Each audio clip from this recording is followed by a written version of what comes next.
Welcome to NetV, the Vietnamese English television from Northern California. My name is Tiffany. Today we have very special guest, Congresswoman Zoe Lofgren. She represents the 16th District, California. And next to her is Minh Uyên, our NetV anchor. Would you please say hello to the audience? Well, hello. I'm so delighted to be with you on the show. It's my first time on and hopefully not the last. Wow. Thanks to be here with us. Yes, Good. It's very honored. Yes. The honor's all mine. I come home every week. I came home Thursday night, and tomorrow morning at 5:30 I'm out the door in the morning to go back, and then back again on Friday. So that's my schedule just about every week. Wow. Yeah. And I believe due to your busy schedule, and again, we appreciate that you're going to be in here with us and help us to do our show today. Of course. I want to take the very first moment. Would you please introduce a little bit about yourself? Certainly. I am really from Santa Clara County, from the Valley. I was actually born in San Mateo, but my parents moved to Santa Clara County when I was 3 years old, and since, although some women are shy about their age, I can't be because my age is published. So I've been here for 59 years. And have seen the Valley change. You know, I grew up in a very ordinary Santa Clara County family. My father was a truck driver. My mother was a cook in a high school cafeteria, and later was a secretary. But like so many people in my generation, I had the opportunity to go to wonderful public schools, and I ended up getting a scholarship to go to Stanford University, which was a wonderful opportunity for me.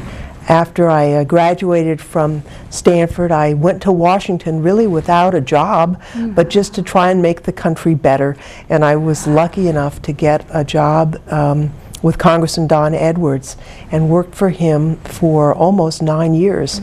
After that, well, while going to work for him, I went to law school at the University of Santa Clara, where I worked while I went, and I got a loan. I also got a scholarship, and after that, I worked as an immigration lawyer, and ultimately ran for the Community College Board of Trustees, San Jose Evergreen, and then for the Santa Clara County Board of Supervisors, and ran for Congress in 1994 when Don Edwards, the man I had worked for in 1970, finally retired. So it's been a long career of public service here in the county, and one that I've found, you know, very rewarding to help people and hopefully make some differences and some changes here.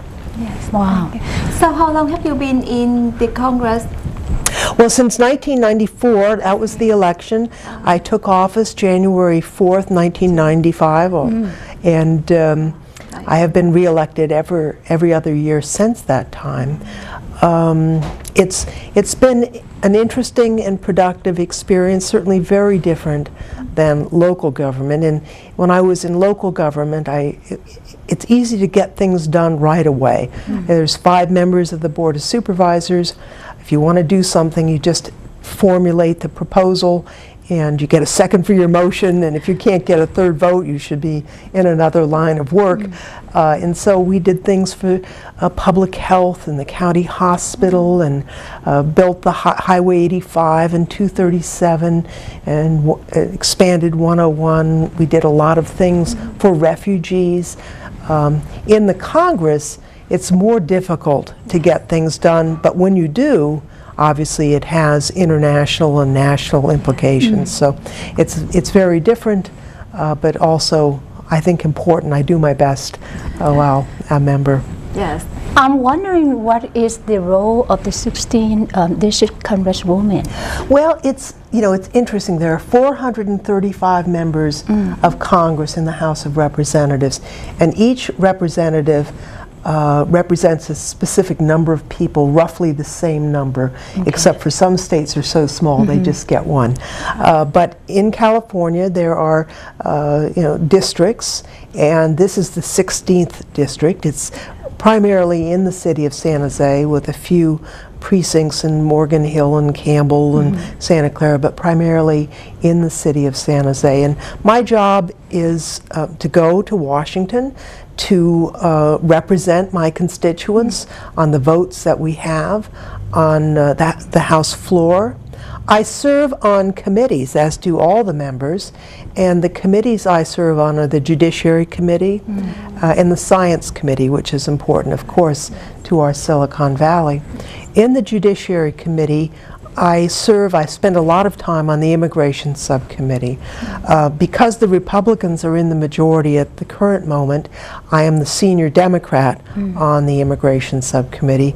In the last Congress, because the Democrats were in the majority, I was the chairperson of the Immigration Subcommittee. And I do think immigration is hugely important to not only this valley and the constituents who I serve, but to the United States. We are a country of immigrants. Without immigrants, we really wouldn't have the strong, good country we have today. And it's important that we make sure that immigration is a big part of our future so that we remain strong. So that is one part of my job. Another part of my job is standing up for individual people. I have a staff here in San Jose, and if people want to get in touch, the number is 408-271-8700. And we do, scheduling. I go out and meet with people. People come in and meet with me. But another thing we do is help people. People who are desperate because they've got a problem. They've been everywhere trying to get a solution. And sometimes they say, well, I'm going to call my congresswoman and get help. And it's everything from people who need help with the Veterans Administration or Social Security Administration or the immigration people, or there's a housing problem. I have a staff of mainly lawyers who obviously can't represent you in a legal case, but who go to pat for the people and try and cut through red tape and help solve problems, and we do solve a lot of problems. That's very rewarding. Oh, and that is a wonderful information. Again, viewers, the phone number is 408-271-8700. That's correct. Okay, now let's talk about the issues. Of course. A lot of people want to talk to you about, want to share about education, things. First of all, it's the housing, because we understand that you just proposed your proposal to the House about the housing reform. Well, it's to the President and to the House. Let me back up a little bit, because as I think so many people know here in the Valley, we have a housing problem that involves housing decline in prices, but also housing foreclosures. The two are related, of course. Every time a house goes in foreclosure, on average, the surrounding houses are reduced in value by about 7%. And so people who have done nothing at all, just living in a neighborhood, if their neighbor is in foreclosure, it affects them as well. On a broad macroeconomic basis, if we don't have a recovery in housing, the economists are telling us we won't have a full economic recovery with the jobs that we need. So this is really important. Important for people losing their homes, important for people who are underwater and paying on a loan that is more than the house is worth, and important for people who have nothing to do with housing but who are worried about the economy. The economists have told us for the last several years that one of the elements of reform is to allow individuals who are in bankruptcy court because they have financial problems and need to reorganize their debt, to also reorganize their first mortgage. A lot of people don't realize that in bankruptcy court you can reorganize all of your debts. Home, the credit cards, cars, second homes, on and on, everything but your first mortgage. And so what we've got is people in bankruptcy but they can't actually save the most important thing, and they can't get the principal reduced. That should change. I had a bill to change that. It passed the House of Representatives. Wow, but, great. well, unfortunately, the United States Senate did not pass it. Oh, no. And so we are stuck with this situation, and it needs a resolution. In looking at this, a plan was devised by actually bankruptcy lawyers, people who represent people in Chapter 13, individuals, that would allow for the same kind of principal reduction without a change in the law. And so we have proposed that the President take this up.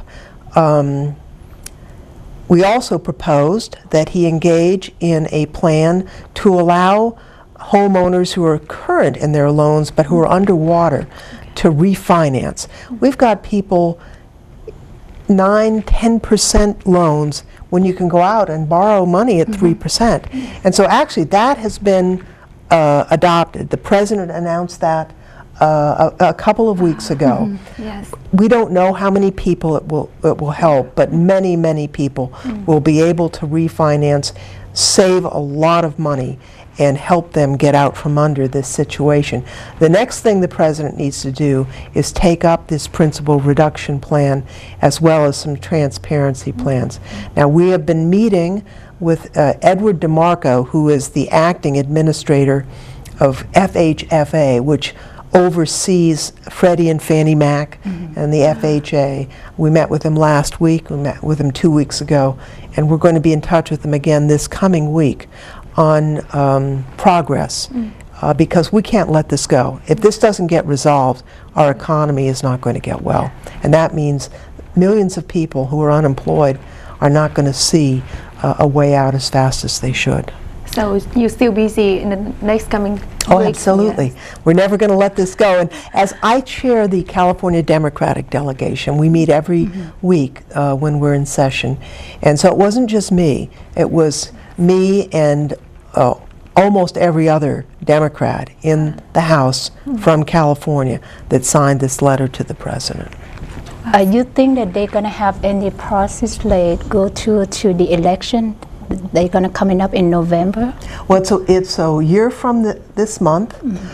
And I obviously, none of us knows what will happen in that election. But I do think it's important for the President to take the action that he can now, which is why we went and took really an unprecedented step to release our letter. We have met with the Treasury Secretary, we've met with the Secretary of Housing, we've been in communication with the Vice President, and we have not been satisfied with the progress. And so that's why we not only wrote this letter, but decided to release the letter to put a little pressure on our President and see if he couldn't do this.